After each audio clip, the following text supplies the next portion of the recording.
அனைவருக்கும் வணக்கம். இந்த பதிவில் என்ன பார்க்க போகிறோம்னா, மதுரை சித்திரை திருவிழா போலவே திருவண்ணாமலையில் சித்திரை திருவிழா அருணாச்சலேஸ்வரர் கோவிலில் 10 நாட்கள் நடைபெறக்கூடிய வசந்த உற்சவம் தொடங்கிவிட்டது. வசந்த உற்சவம் எப்பொழுது தொடங்குகிறது, எப்பொழுது முடிகிறது என்பதை பற்றிய தகவல்களை தெரிஞ்சுக்கலாம். வீடியோவை ஸ்கிப் பண்ணாமல் முழுசாக பாருங்கள். இன்னும் நம்ம சேனலை சப்ஸ்கிரைப் பண்ணலைன்னா சப்ஸ்கிரைப் பண்ணிக்கோங்க. கூடவே இருக்கிற பெல் ஐக்கானையும் கிளிக் பண்ணிக்கோங்க. வாங்க வீடியோக்குள்ளே போகலாம். திருவண்ணாமலையில் சித்திரை திருவிழா சித்திரை வசந்த உற்சவம் என்ற பெயரில் 10 நாட்கள் கோலாகலமாக கொண்டாடப்படுதுன்னு சொல்லலாங்க. நினைத்தாலே முத்தி தரும் திருவண்ணாமலை அருணாச்சலேஸ்வரர் கோவிலில் 10 நாட்கள் வசந்த உற்சவ விழா என்று அழைக்கக்கூடிய சித்திரை திருவிழா தொடங்கிவிட்டதுன்னு சொல்லலாங்க.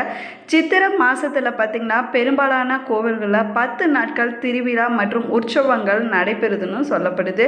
மதுரை சித்திரை திருவிழா போலவே திருவண்ணாமலையில் நடக்கும் சித்திரை வசந்த உற்சவம் மிகவும் பிரசித்தி பெற்றதுன்னு சொல்லலாங்க. திருவண்ணாமலையில் ஒவ்வொரு வருஷமும் பல உற்சவங்கள் நடைபெறும்னு சொல்லப்படுதுங்க. திருவண்ணாமலை என்று சொன்னாலே கார்த்திகை தீபமும் தீபத்தை சார்ந்த கார்த்திகை விழாக்களும் தான் நம்முடைய நினைவுக்கு வரும்னு சொல்லலாங்க. இதற்கு அடுத்ததாக சொல்லப்போனால் தை மாதத்தில் வரக்கூடிய உற்சவம்னு சொல்லலாங்க. அதே போல் சித்திரை மாதத்தில் திருவண்ணாமலையில் அருணாச்சலேஸ்வரர் கோவில் 10 நாட்களுக்கு வசந்த உற்சவம் என்ற பெயரில் சித்திரை திருவிழா தொடங்கி நடைபெற்று வருதுன்னு சொல்லலாங்க. இந்த சித்திரை திருவிழா பார்த்திங்கன்னா மே 1ஆம் தேதி வியாழக்கிழமை என்று தொடங்கி மே 10ஆம் தேதி சனிக்கிழமை என்று முடிவடையுதுன்னு சொல்லலாங்க. இந்த திருவிழா நடைபெறக்கூடிய காலத்தில் ஒவ்வொரு நாளும் ஒவ்வொரு அலங்காரத்தில் பார்த்திங்கன்னா உற்சவமூர்த்தி கோவில் பிரகாரத்தை சுற்றி வருவார்னு சொல்லலாங்க.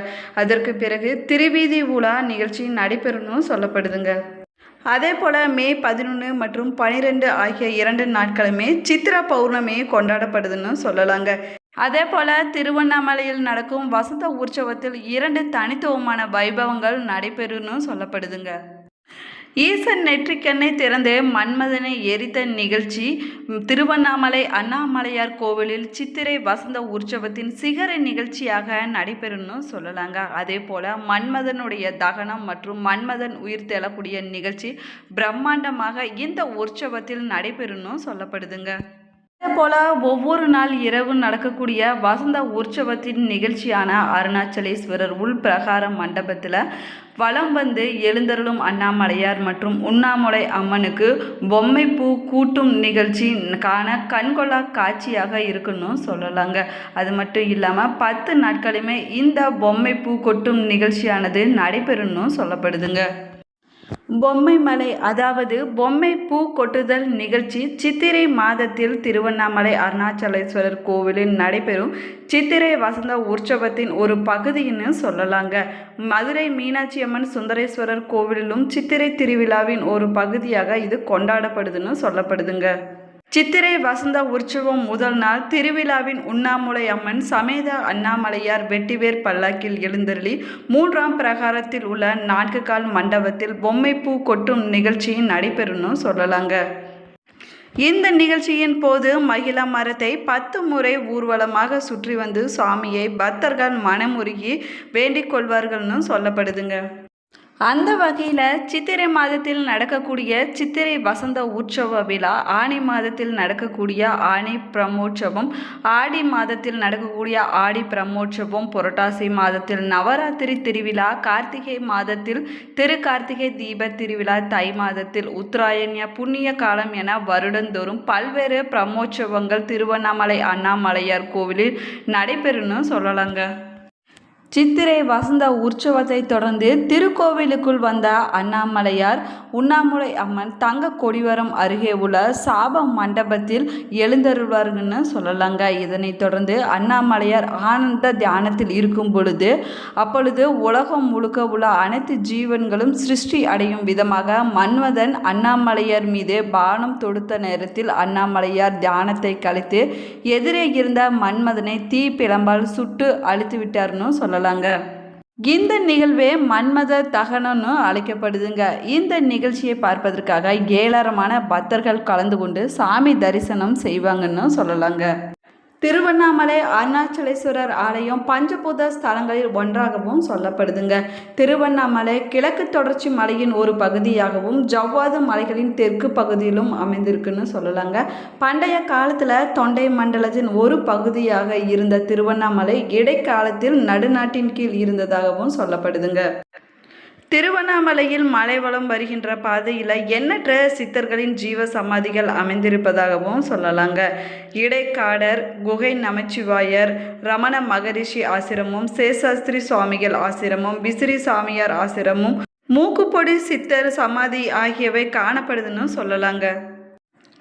திருவண்ணாமலை ஸ்தலம் நடுநாட்டு ஸ்தலங்களில் முதன்மையானதாகவும் சொல்லலாங்க. பஞ்சபூத தலங்களில் இது அக்னி தலமாகவும் விளங்குகிறது. நினைத்தாலே முத்தி தரக்கூடிய தலமாகவும் இந்த திருவண்ணாமலை அருணாச்சலேஸ்வரர் ஆலயம் விளங்குதுன்னு சொல்லலாங்க. இந்த ஸ்தலத்தில்தான் திருப்புகழ், கந்தர் அனுபூதி, திருவெண்பாவை, திருவம்மானை மற்றும் அருணாச்சல அஷ்டகம் போன்ற புனித நூல்கள் பிறந்த இடமாகவும் சொல்லப்படுதுங்க. மூர்த்தி, தலம், தீர்த்தம் என 3 சிறப்புகள் கொண்டது இந்த ஸ்தலம்னு சொல்லலாங்க. பிரம்மர் திருமாலின் ஆணவம் அளித்த தலமாகவும் இந்த அருணாச்சலேஸ்வரர் ஆலயம் சொல்லப்படுது. அர்த்த நாரீஸ்வரர் கோலம் கொண்ட ஸ்தலமும் இதுவென்று சொல்லலாங்க. கார்த்திகை தீபத்தின் மூல ஸ்தலமாகவும் இந்த அருணாச்சலேஸ்வரர் ஆலயம் விளங்குதுன்னு சொல்லலாங்க. ஆதார ஸ்தலங்களுள் இது மணிப்பூரக ஸ்தலமாகவும் இருக்குதுங்க. கார்த்திகை தீபத்தின் மூல ஸ்தலமாகவும் இந்த அருணாச்சலேஸ்வரர் ஆலயம் விளங்குதுன்னு சொல்லலாங்க.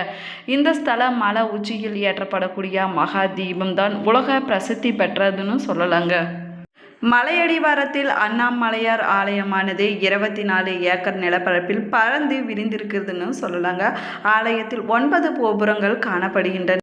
இந்த கோபுரங்கள் மலிந்த ஆலயம் இதுன்னு சொல்லலாங்க. இந்த ஆலயத்தின் உள்ளே 6 பிரகாரங்கள் இருக்கின்றன.